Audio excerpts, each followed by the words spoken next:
Hello everyone, hope you're doing well. Welcome to the part number 5 of this Golang tutorial for Node.js developer. So in this video, we're going to continue what we've done in the last video. First thing, I just want to let you know that I've done some mistake. My gen reloader here, I don't know what happened, but it looks like it do not work on my machine with this new Mac OS update. I don't know if this is because of this but something is pretty weird. I cannot connect to some port and yeah, so now I'm gonna just run main go and that's it. I know it's not gonna be the best thing to do, but yeah, for now. So, and just to show you now, example, if we put nothing in the body, this is where we left in the last video, everything is required. Now, if I put an email and I say example Bob, now we get email is not valid. So we can now make the email valid. We can do the same with password. It was not valid less than 6, so you see password not valid, 6 characters is required. Remember why we get a 400 here is because our validate payload middleware decode the JSON with the payload validation with it's whatever we're gonna follow this interface. So we just need to have this is valid method here. We decode here. If we have an error, we're gonna send that with the bad request, but here the error is gonna be about the decode, not really about which type of data you send. After that, here we defer for the body to make sure that we close it. And I think from what I've read online, this is kind of best practice to make sure then at least the decoder did work, so you do not close for nothing. And remember the defer, make sure that when this function is done, that's gonna be called. After that, here we check of if our payload is valid, and if it's not valid, we then send a JSON response with the error we're gonna get from this validator stuff with the status of bad request. So this is where we are. We stop right there now.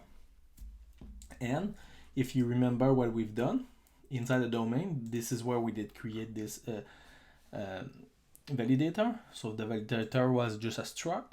We'll keep track of each of the error as a map of string. After that, here we did create some method for this validator, like must be longer than and stuff like that. Also, we did one with the valid email. We did this is valid boolean. We return true finally if the error is equal to 0. So if we have no error track, that means we have no error at all. So it's gonna be valid. So when it's valid, now we're gonna jump right there, put that to the context. Right now we don't gonna really use it, but I'm gonna show you later why you can use it. And after that, we just say next and go further. So now you see here, I'm gonna just continue. Password now is valid. We have username, and username also, if I put nothing is required. If I put less than 3 characters, we get this error. But if I put example Bob, now it work. And for confirm password, this is kind of where we stopped last time. It's if I put just one thing, that's it. And you see now I get this payload print line, and this is because that means we get from here. And you see here that was your register user who finally take this validate payload middleware and pass it which type of payload we want. So now we're just gonna create another validator for this confirm password, because if we look at the domain when we check for the register payload, the only one we do for the confirm password is the fact that it must be not empty. But the thing here, it's we should check also then this confirm password gonna match the password we have already. So this is what we're gonna do. We're gonna create this logic for that. I think this one, what I want, it's now to go back here inside my validator, so validator, and we're gonna create one who's gonna be about checking for a match. So what we're gonna do, it's first thing I'm gonna just make that smaller so it's gonna be easier for you. What I want here, it's a function It's a method on this validator object. Struct, sorry, coming from JavaScript, we call that object. And I'm gonna say must match.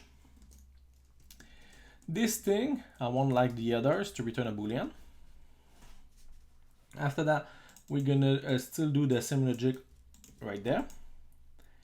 Another thing is, you see here, we get an error because we do not have the field. So here the thing is, we need to think about how we're gonna deal with that. Because we always want the field, so we can say, example, password do not match confirm password, so we know what is the name, but also we need the value.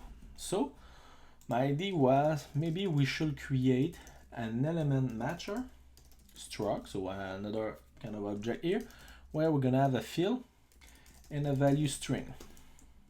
Oops, field and a value string, like that. Now here, I'm gonna have EL for element, and I'm gonna have match, and both gonna be a element matcher. And now here I can check if the EL field. So the element is the element I want to match against this one right there.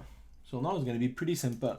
What we want to do, if the element we want to match, the element we try to match finally, is not equal to the one we want to match, so confirm password do not match password. Now this is where we're gonna send to the error element field, and now we're gonna have an error we're gonna create. So we're gonna jump on error, and this one here is gonna be a type. Sorry, it's gonna be a type of error must match. It's gonna be a struct. This one's gonna have just a field. It's gonna be almost like this error is required. Oh, sorry, really, okay. And now this one gonna have a method called error string. So now we can match the interface of an error, and now I can return a fmt sprint f, where I can say must match, like that, where I can say e that field.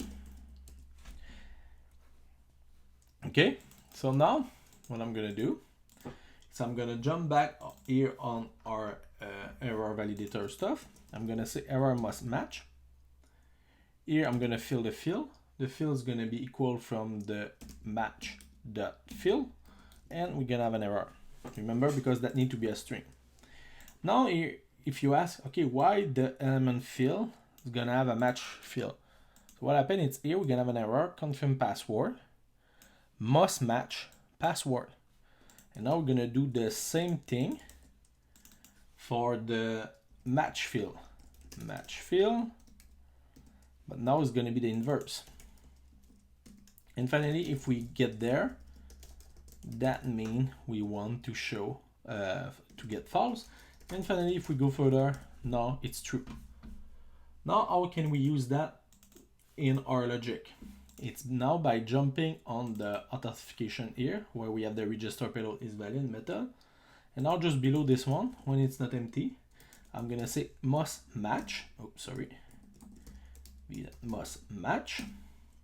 And now I'm gonna pass an element matcher, and I'm gonna click fill each of the element. And also I'm gonna make sure that this one it's in other line, like that.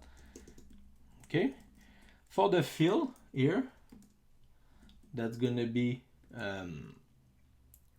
password.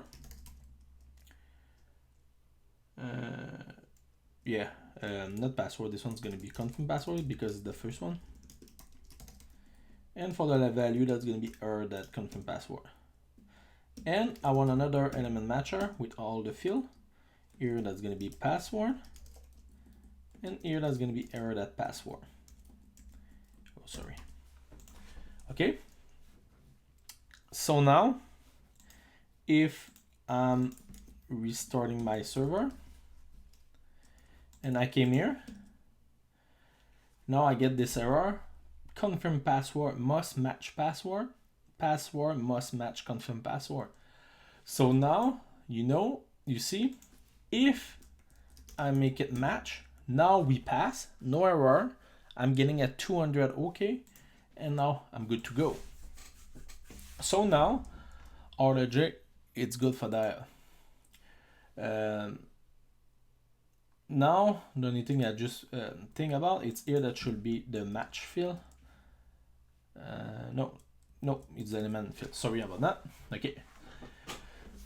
So now we are pretty in good place now, because that means at least we know we did validate the email is a valid one, we did validate the username is a valid one, and the password, confirm password, is there.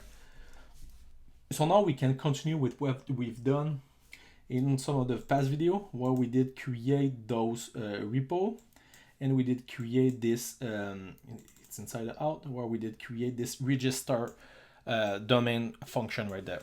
So the register is the place where finally we do this user exists on email, username, check that, and set password. Don't worry for now, we do nothing. I think just to make, not like that, but I'm gonna still keep it at nil, but you're gonna see, just because I want to show you in the database what that's gonna look like.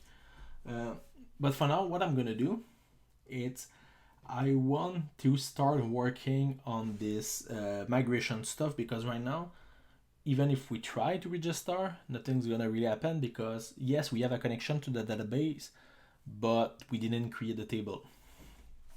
So what we're gonna do, it's first thing, just to make our life simpler now, we're gonna start by creating a file called .env. Okay. Inside this one, I'm gonna export a Postgres QL URL. Well, that's gonna be my URL of my database. Okay. So what I'm gonna do for this one, I'm gonna paste it for now. It's I want a Postgres database with a user Postgres, password Postgres, on my local host on port 5432. The name of the database is going to be to-do-dev, and I don't want the SSL mode. Now what I'm going to do, it's first thing I'm going to create the DB to-do-dev. Okay, it's already created. Oh, I think I've done it in some of the first video. I'm going to open it just to make sure. I'm gonna just open that next to my, okay, so I have my to-do dev here with an empty, but you can run that to make sure you have a database exists. Now what we want to do is to create a migration. Okay, and for that I want that to be inside this Postgres folder. So I'm gonna create another folder called migration. And why I do this in the Postgres package, it's because those migration go with a SQL, this Postgres SQL stuff, because example, if we start to use MongoDB and stuff like that, migration is not something you want. So now for that, we're gonna make use of a tool called Golang Migrate. So I'm gonna put this link in the note at the bottom of this video. But so Golang Migrate, what is that? It's just a CLI. Finally, it can be a Golang library, but it's just a CLI to create migration. You work with Postgres and all those databases. And I mean, yeah, it's kind of the one I did find.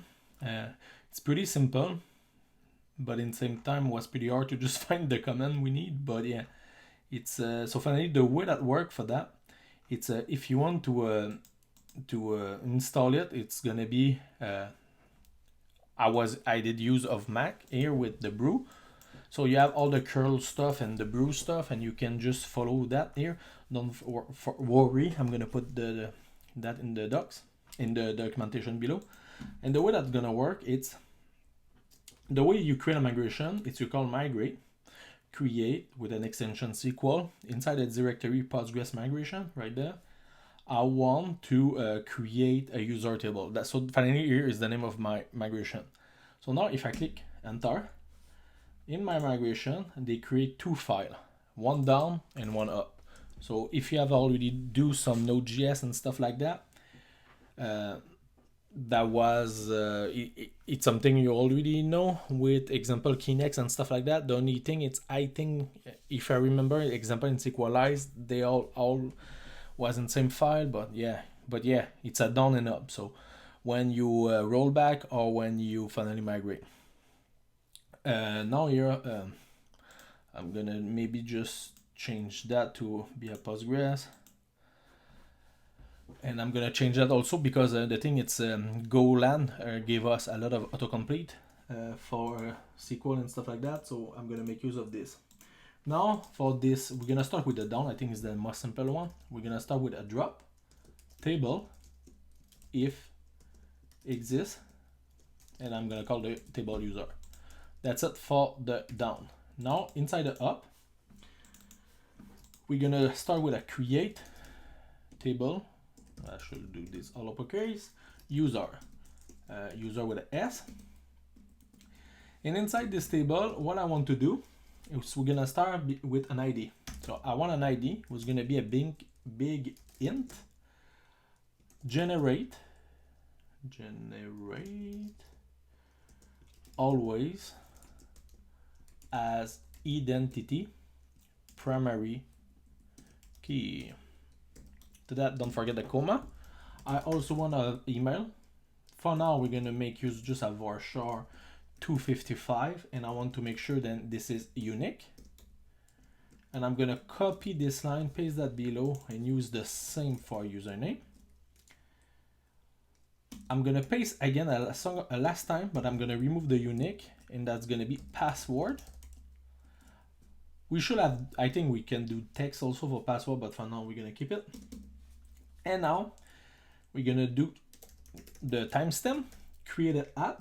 It's gonna be a timestamp with time zone, not null, and I want to default that to now.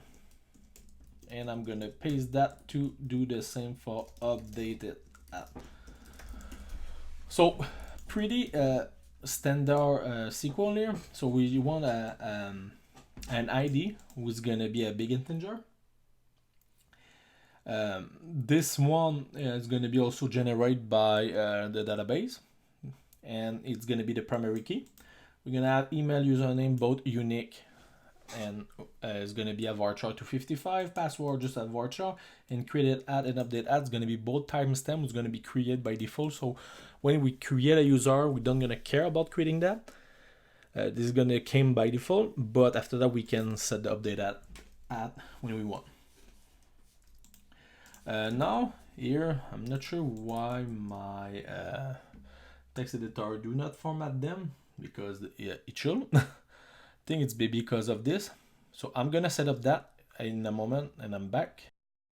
Just to make sure I can show you all that work if you use Golang. So I've created here on configure data source, and I create on the plus Postgres. I'm gonna call that to do dev. Localhost, it's perfect. I'm using a password and a user Postgres, and the database it's to do dev. So now if I text the connection, should be good. Now I can apply. Perfect. And now I have my console, and now still don't work, but I don't know why, but it should format all of that. Don't worry, I'm gonna change that later. It's not something we're gonna, don't let us going further. But here, finally, now we have that migration. Now, how can we run that? So the way we can run this is by running migrate. And now we have access to the database PostgreSQL URL, the one we have in the .env. The thing is now, this terminal do not have access to that. And the way you can make it work is by calling source.env. And now by doing this, we're gonna have access to this PostgreSQL URL. And by doing this $, migrate gonna take it from the environment. We say the path of the migration, so that was Postgres migration, and we say up, so up it's for it's for up. So so yeah, it's so migrate database up. Now we get an error, we get create table, so that's why I didn't get the autocomplete. So I say big generated, take it a D right there. Okay, now you see, because I did already do it, they say it was dirty, so I'm gonna drop it, and I'm gonna rerun it, and now you see I get create user table 44 milliseconds. Now, if I show you the database right now, They should update it. And now you see I'm gonna have two tables. So I have the schema migration. We have the version 1 dirty, so that was the thing. We'll make it dirty, so that's why I was needed to force it to drop and etc. But now I have my user here, and inside my user I have this ID as a big in, auto increment, email, username, password created at, and updated at. And you see they have create the primary key for the ID, and the user email and user username also have all their key, because we need that here to make it sure they are unique. So now we can start playing with creating a user.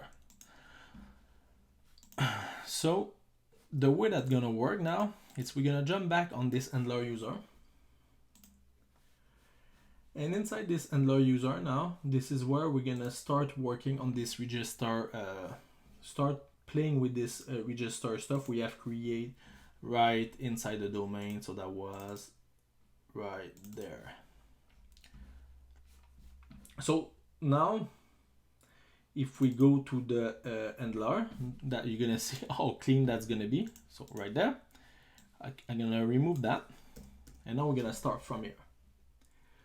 I'm gonna start by creating a user, and I'm gonna get that from my S, who is my my struct who have access to the domain. And inside that I have my register function. Inside that now I can pass my payload. Now if I have an error, I'm gonna return a bad request with my error, and I'm gonna return to stop this function.